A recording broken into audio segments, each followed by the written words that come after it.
Boa noite para você.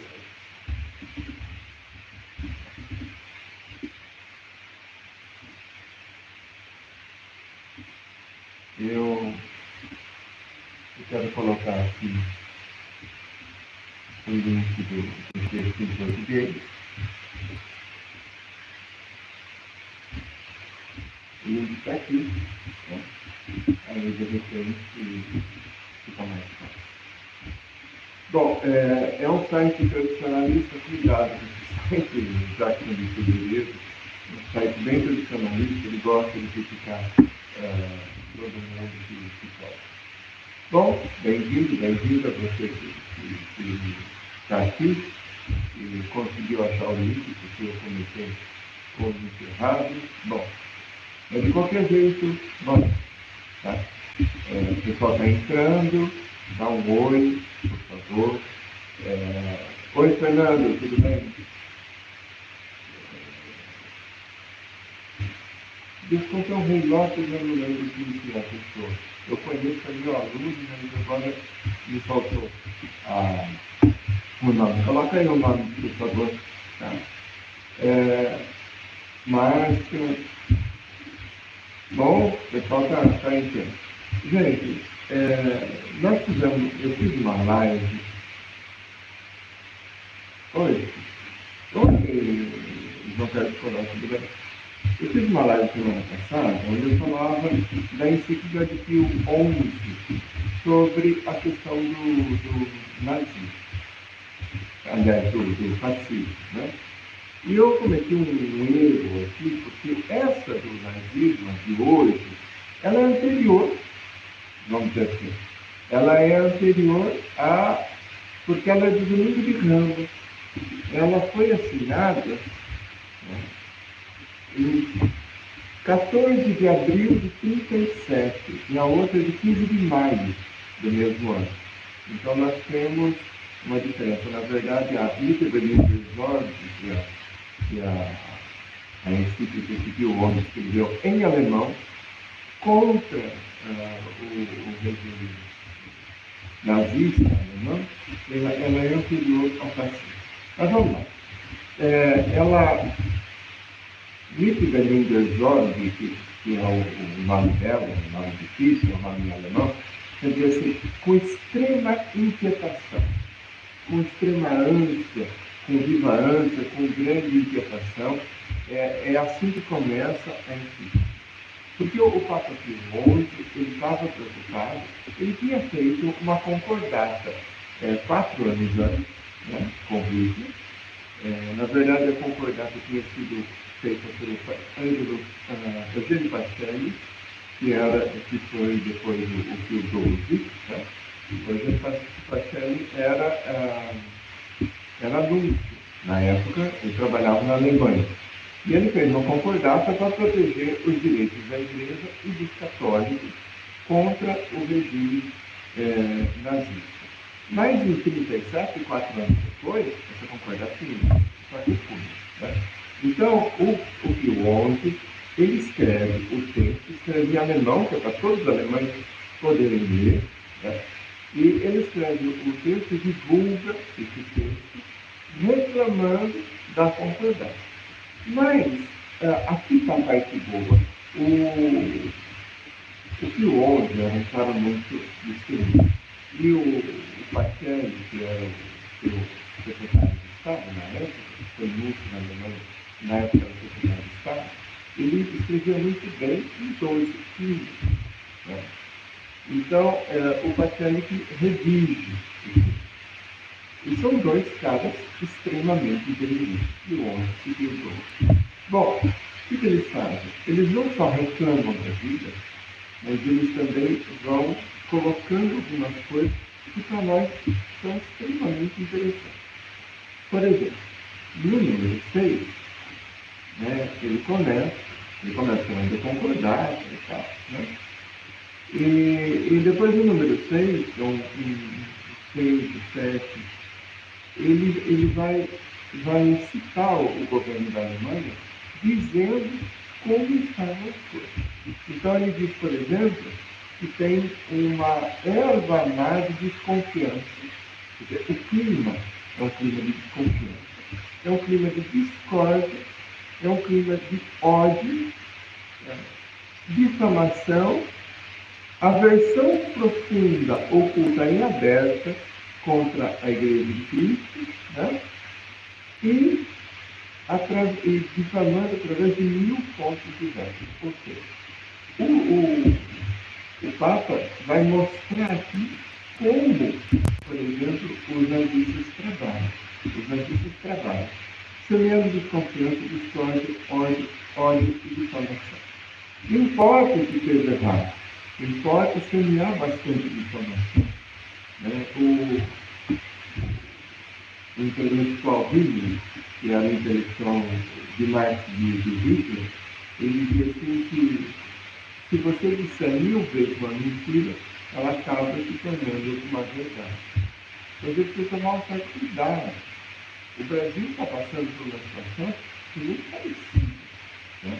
Não digo que o regime brasileiro é nazista, não, mas ele se inspira em muita coisa. Né? Bom, nós temos até ministro da Educação que copiou a estética nazista. Então, é um negócio que é bem complicado. Bom, outra coisa que ele fala aqui no número 6 é que o pacto que foi feito, né, o pacto que foi feito entre a Igreja Católica e a Alemanha, ela acaba tomando outro sentido. Ou seja, se fala uma coisa, se assina e depois se faz outra coisa. Tá? Está no número 7.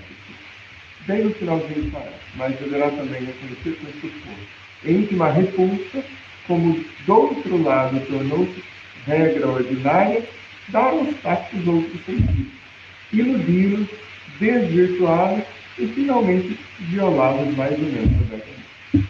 Ou seja, não adianta você fazer uma lei, porque a lei ela é escrita nova. Bom, no número 10, o Papa diz da impossibilidade das pessoas de obter informações conforme a verdade. Ou seja, a propaganda é uma propaganda de mentira. Né? Depois, no número 9, fala de violência aberta e oculta e violação de direitos. Né? Nos oporão a mentalidade que procura com aberta e oculta violência sufocar os direitos garantidos por documentos. Então, direito não adianta. Né? No número 43, lá para o final do texto, ele vai dizer que existe um ambiente de tolhimento da liberdade e das liberdades individuais. Tá? No número 29, ele vai dizer, por exemplo, que existe uma pressão muito grande e uma intimidação contra os funcionários. Intimidação contra os funcionários. É o que nós estamos passando no Brasil. Qualquer pessoa que fale qualquer coisa fora do sentido do governo de hoje, no Brasil, então nós temos gente que é descreditada. Mas aqui, interessante que o texto ele mostra, o Papa mostra, por exemplo, as características do número 12 ao 20, ele mostra as características do nazismo. Por exemplo, no número 12 ele vai dizer que o nazismo é panteísta, que ele se inspira no número 13 na mitologia germânica, no número 14, que o conceito de raça e povo é um culto idólatra. No número 15, ele vai afirmar que existe uma manipulação do nome de Deus. No número 17 e no 19, ele vai dizer que uma religião nacional só pode ser fruto de neocatecismo. E no número 20, ele vai dizer que não adianta você ter fé em Deus, porque Deus é uma realidade muito abstrata. Eu preciso ter fé em Jesus Cristo. Não é Deus acima de tudo. É Jesus que está no meio de nós. Ele é Emmanuel, Deus conosco. E ele está no meio dos pobres, dos sofredores, dos oprimidos. O Papa diz, olha, não é número 20. Vou pegar o número 20 aqui. A fé em Deus não se manterá por muito tempo pura, incontaminada, se não se apoia na fé em Jesus Cristo. Porque é fácil você dizer de Deus sem falar de Jesus Cristo, sem falar da cruz, sem falar da humilhação, sem falar do serviço ao povo. Tá? Bom,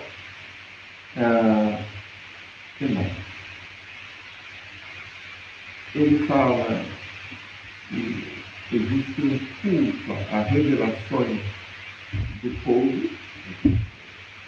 Quando ele diz, olha, a única revelação possível é uma revelação feita a partir da Bíblia.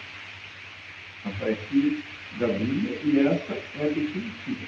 Outras revelações não são possíveis. Né? No número 30, ele diz que existe um desejo de formar uma igreja nacional alemã, né? E aí ele diz, olha, a Igreja Nacional Alemã, sabei que isso não é outra coisa senão renegar a única Igreja de Cristo. Uma apostasia manifesta do mandato de Cristo de evangelizar toda a terra, o que só uma Igreja Universal pode realizar. Porque não existe a possibilidade de ser católico e ser nazista. Tá? Depois, ele vai dizer, e aqui é a genialidade dessa encíclica, né, desse texto, do número 32, portanto, ele vai fazer uma espécie de vocabulário católico, ele vai definir os termos, porque a coisa está tão avançada, está tão dita de forma deturpada, que ele é obrigado a definir os termos. Então, ele define, por exemplo, no 32, ele define revelação, o que é revelação. No 33, ele define fé, fé. A fé consiste em ter por verdade que Deus revelou e impõe a crer por intermédio da igreja. É uma demonstração das coisas que não se vêem. Confiança alegre e famosa no cordeiro do próprio povo. Cara a todos, significa bem outra coisa que a fé em sentido religioso. Então, ele vai dizer, olha, essa fé nazista não é a fé católica. Depois, no número 34, ele define imortalidade, porque na época ele falava da imortalidade do povo alemão, né? O povo alemão que é imortal, que é importante. No 35, ele define pecado original. 36, ele define cruz de Cristo. E no 37, ele fala sobre a humildade. E aqui tem uma coisa interessante. Quando ele fala sobre a humildade, ele quase que cita literalmente Nietzsche. Que Nietzsche é a base do super-homem alemão, que é a base da ideologia nazista. Então, diz assim, ao apresentar solamente a humildade cristã como adultamente inestimei, a repugnante soberba desses inovadores se torna ridícula a citação. Ele está citando praticamente aqui, ele está citando aquilo que falou, que falava de Nietzsche. Né? Depois, no número 38, ele fala sobre graça, né?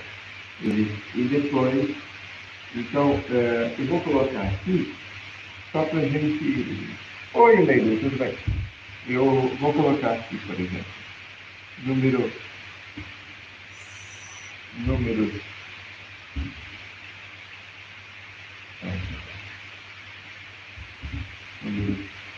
6, 7 e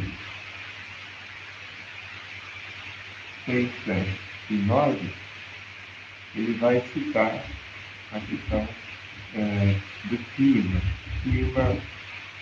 negativo da sociedade. Vai falar de violência, de difamação. Do 12 ao 20, ele vai falar, ele vai condenação do panteísmo, condenação da mitologia alemã,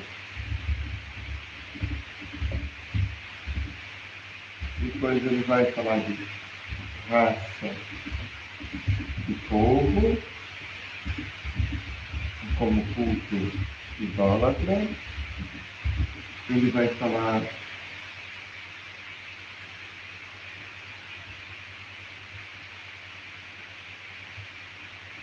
da fé em Cristo.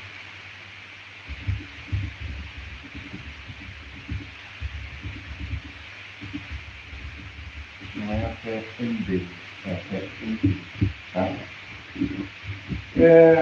Eu coloquei aí, vocês podem pegar o texto em português, né? E aqui do número do 30, deixa eu pegar aqui, do 32, ao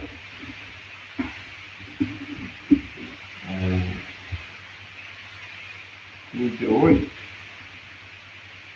ele faz um vocabulário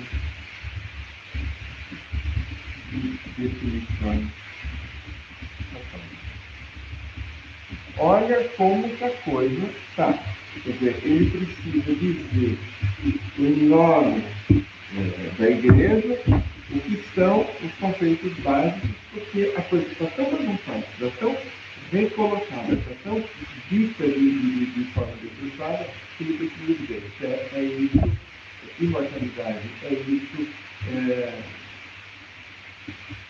revelação é isso. Aí ele vai dizendo um por um, porque senão não tem jeito. Ele reclama aqui da substituição, por exemplo, da educação religiosa pela educação moral e cívica. Tá? E aqui ele vai dizer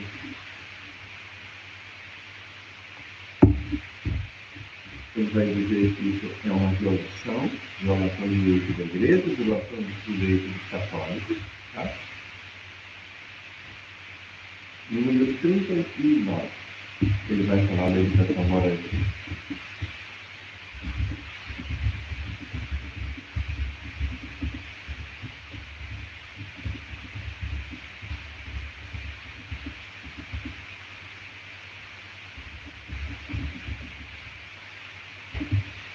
E aí ele vai mostrando esse tipo de coisa. Tá? No número 40, por exemplo, ele diz que uma lei moralmente boa é vantajosa para todos. E não é porque é vantajosa para todos que é vantajosa que ela é moralmente boa. Do contrário. Porque ela é boa, porque ela é moralmente boa, ela será vantajosa para todos. E não o contrário. Porque senão você desculpa. Né? As leis humanas, número 40, as leis humanas que contrastam insoluvelmente com o direito natural são afetadas de erro original, não sanável nem por constrangimento, nem por desdobramento de posição. Segundo esse critério, julgo seu princípio, direito àquilo que é útil à nação. Ou seja, se você disser que o direito é útil, é aquilo que é útil à nação, você está dizendo, o fato está dizendo que as pessoas podem desobedecer. Porque o direito não é aquilo que é útil à nação, é aquilo que tem que ser moralmente bom. Tá? Bom, ele fala no número 41 do direito inalienável de professar a fé e de praticá-la. Tá? No número 45, ele diz que o nazismo é um pseudo-cristianismo que não é o cristianismo. Aí ele vai dizer que o Estado está forçando a juventude a servir. Tá? Número 46, ele diz que existe uma associação obrigatória dos órgãos. Então, quando o pessoal fala que o Ratzinger se alistou no exército nazista, o pessoal também está sendo maldoso, porque todo jovem era obrigado a se alistar. Então, não era só Ratzinger. Todo mundo, o irmão dele, todo mundo, da mesma época, todos os jovens eram obrigados. Gostasse ou não, participasse ou não da ideologia. Tá? No número 51, ele denuncia medidas contra a segregação criminosa, e depois, muitos casos, muitos estudantes foram presos, inclusive Maximiliano Kolbe, que acabou sendo morto no campo de concentração nazista, e virou centro com qualquer estudante. Né? E ele chega a dizer, no número 57, que é preciso, quando acabar esse regime, cantar um Te Deum Laudamus. Para quem não sabe, né, o Te Deum Laudamus é um hino que, na católica, você só canta em situações muito, muito solenes. Numa situação que os bispos mandam cantar o Te Deum, que é para dizer, olha, agradecemos, Senhor, em público por uma coisa que aconteceu, por uma graça que nós fizemos. E ele diz no 57, né? Então o dia em que, em vez de prematuro de triunfo dos inimigos de Cristo, se levará ao céu dos corações filados e dos fiéis o Te Deum da libertação, um Te Deum de ação de graça ao Altíssimo, um Te Deum de júbilo, porque o povo alemão, também seus membros errantes, será reencontrado o caminho de volta à religião. Uma fé purificada pelo sofrimento, dobrará de novo os joelhos diante do Rei sempre. Gente, o fato é falar que o dia que acabar o regime será o dia de cantar o Te Deum é interessante. Mas eu vejo o seguinte, o Papa foi muito corajoso, ele denunciou tudo e tal. Agora, lendo esses documentos, eu consigo entender, por exemplo, que o Pio XII, ele fez outra política. O Pio XI denunciou, e parece que não resolveu. Denunciou o fascismo, denunciou o comunismo, denunciou o nazismo, condenou o liberalismo, e parece que não resolveu. Então, o Pio XII, o próximo Papa, ele faz uma outra política. Ele afirma agora para Deus e lugar, bem típico do diplomático. Ele continua dialogando com os nazistas e com os fascistas e libera a igreja para fazer documentos falsos, para esconder de Deus os conventos e tal. Então, a gente tem que lembrar ele parece que ele pendeu para o outro lado. Ele viu que de um jeito não estava dando, e foi para o outro lado. E tem um detalhe, existe uma suspeita de que o XI foi envenenado. A gente não sabe direito, mas existe essa suspeita de que ele foi envenenado. Porque ele teria uma outra encíclica para lançar, e 4 dias antes ele morreu. 4 dias antes de ele morrer. Não se sabe direito se essa próxima encíclica era mais forte do discurso. Essa coleção específica parece que desapareceu. Pio XII parece que mandou queimar. Então, existe uma suspeita de que o Mussolini tenha mandado envenenar o Papa. Como muitos papas já morreram envenenados, ele seria o primeiro. Aqui diz que não, aqui diz que sim, aqui não sabe, porque o corpo do Papa não é exumado, e aí a gente não sabe como aconteceu, ou aconteceu direito. A gente precisa, claro, agora, abrindo os artigos 12, o pessoal vai poder começar a estudar um pouco melhor as coisas da história da igreja, que ontem e de hoje. Mas o Papa é extremamente, corajoso nessa instituição. E a gente tem que tomar um certo cuidado, porque quando ele fala, por exemplo, aqui, no começo, do clima de desconfiança, discórdia, ódio, tudo, de informação, de fontes que são as mais diversas, e são fontes que não são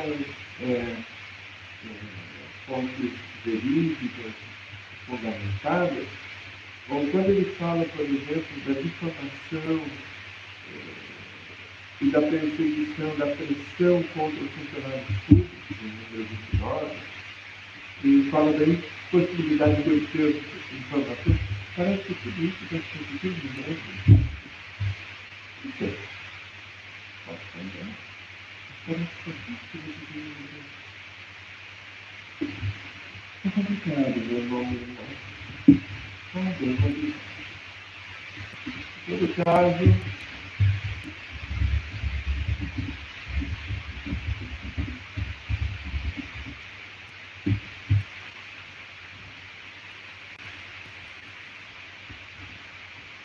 quando a gente fala da doutrina social da igreja, a gente tem que lembrar que nós estamos vindo de Leão 13, nós estamos vindo estudando. Né? Já estudamos bastante coisa. Já estudamos o Leão 13, né? Já pegamos o 40º ano, a Mitidênia dos Olhos, a Nova Episódio, já. E agora, deixa eu ver o que nós precisamos fazer aqui nos meus arquivos. Claro que não dá para ver todos, né? Mas já vimos. Rero Novaro, isso, já vimos. 40º ano, 9 anos de Zóia e Mito Venezuela. Ok. Agora, nós precisamos passar para João 23, vamos dar um pulo e pegar Mater et Magista. Tá? A Mater et Magista é de 15 de maio de 1961. Tá? Nós vamos pular Pio XII, Pio XII de controvérsia, eu não vou entrar nessas coisas, não vou entrar nas cartas dele. Pio XII gostava de rádio mensagem e, enfim, nós não vamos entrar nisso. Tá? Tem ruído de fundo?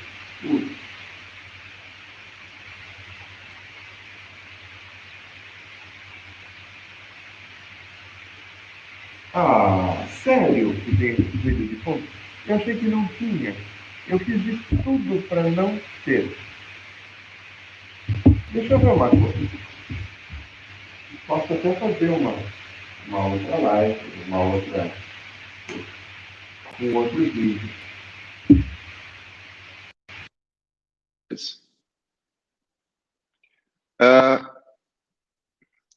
Por favor, Fernando, fala para mim se ainda com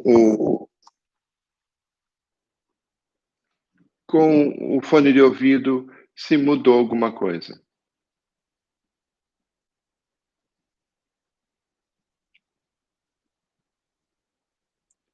Alô?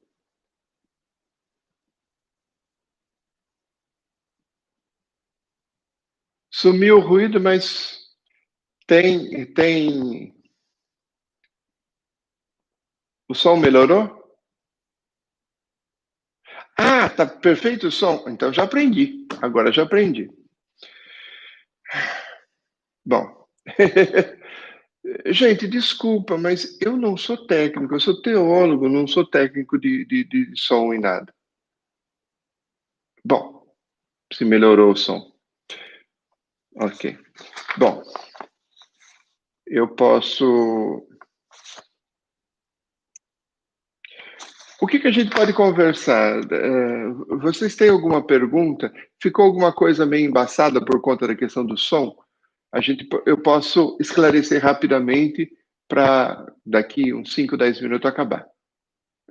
Coloca aí no bate-papo alguma questão, porque aí eu volto, esclareço o que tem que esclarecer, o que não ficou muito certo por causa do ruído.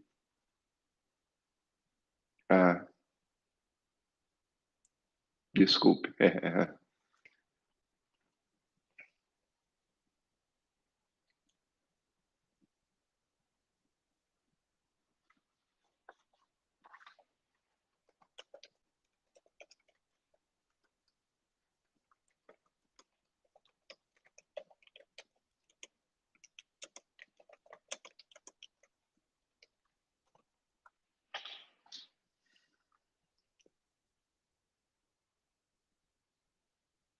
Vamos ver se isso ajuda.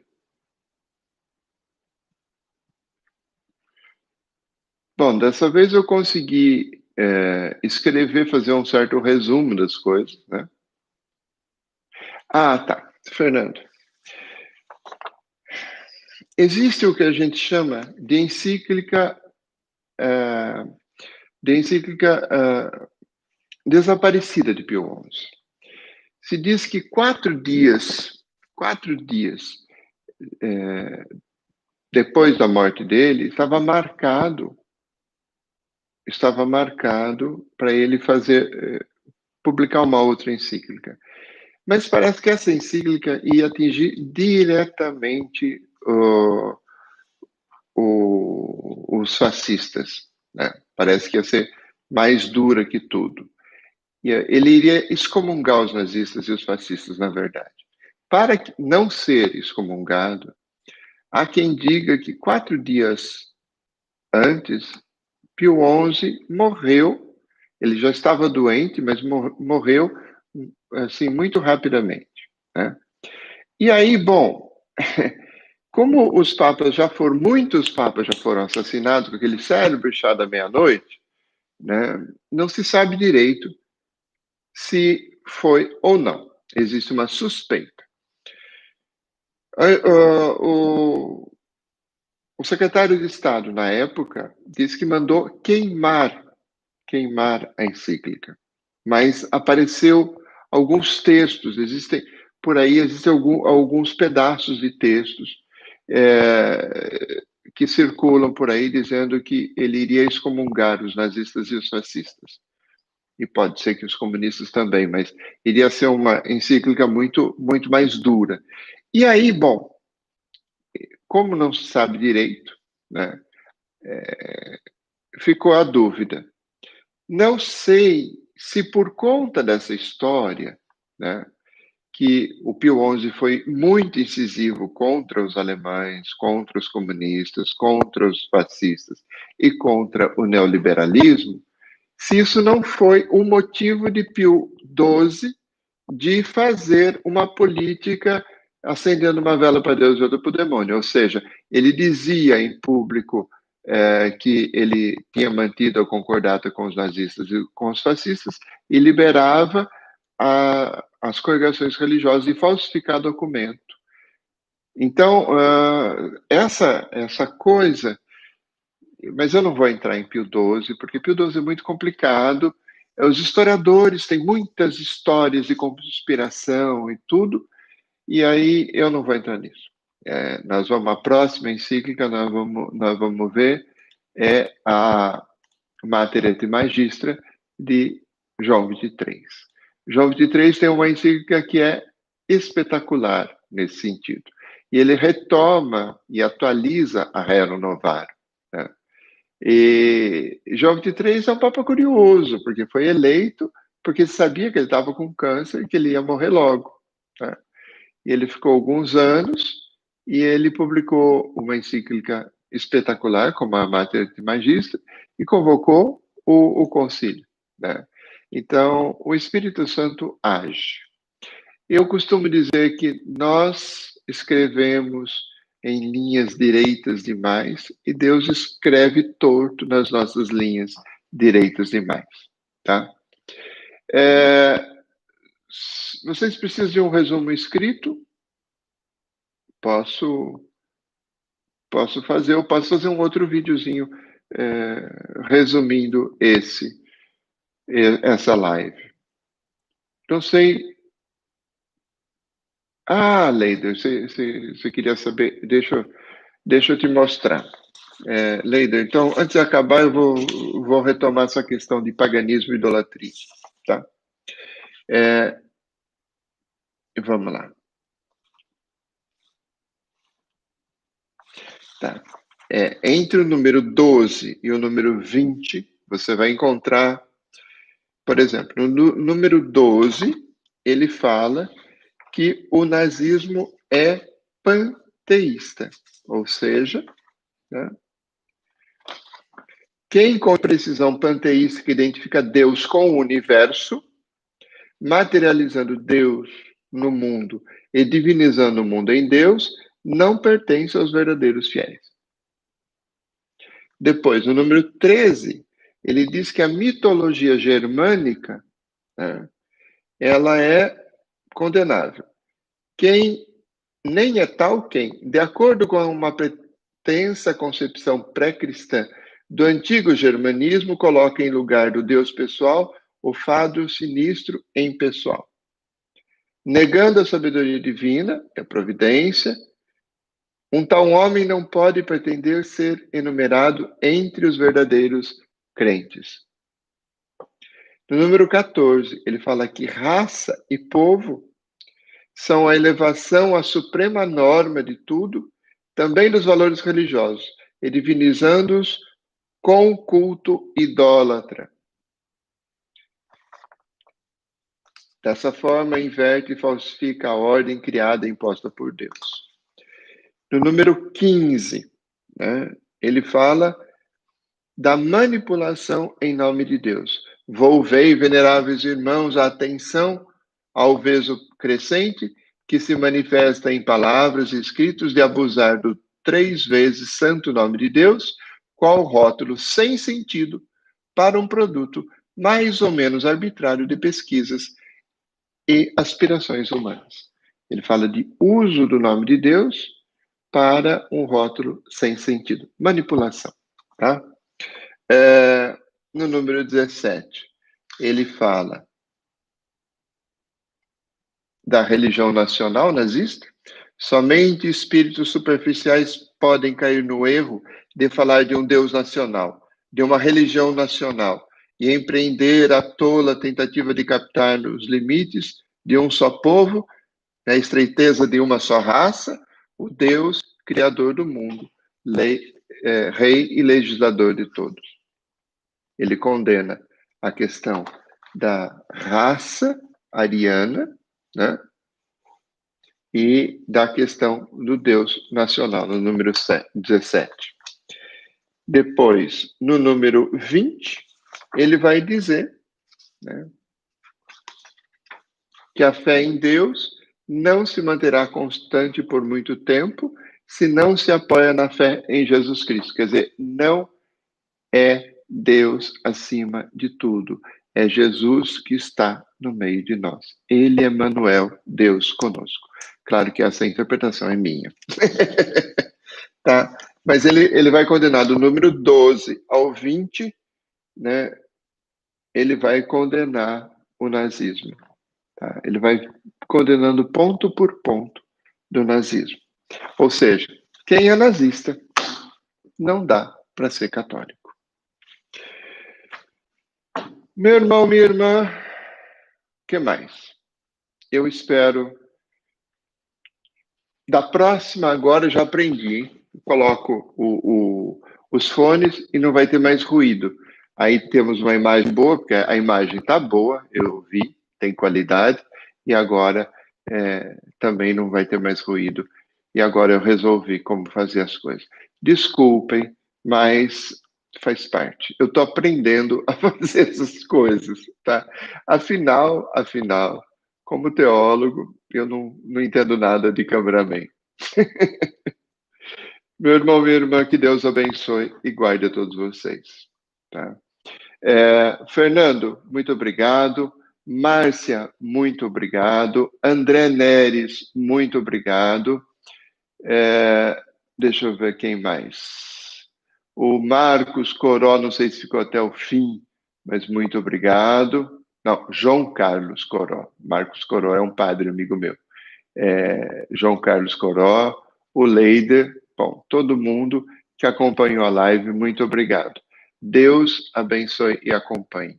Em nome do Pai, e do Filho, e do Espírito Santo. Amém. Deus ilumine. Boa noite. Olha, quinta-feira eu tenho um vídeo novo, tá? Estou começando a falar um pouco dos Salmos, tá? E eu estou pensando de sexta-feira à noite começar a fazer pelo Instagram uma pequena live, um pequeno vídeo de um momento de oração falando de espiritualidade, falando do Curadars e dando um texto para a pessoa fazer uma Lexio Divina. Quem sabe isso pode ajudar um pouco a divulgar São João Maria Vianney, o Curadars, e a ajudar as pessoas a rezar um pouco mais. Estou pensando nisso. Depois vocês me ajudam a pensar nisso, tá bom? Um abraço, Deus abençoe e acompanhe a todos vocês. Boa noite, boa tarde para vocês aí.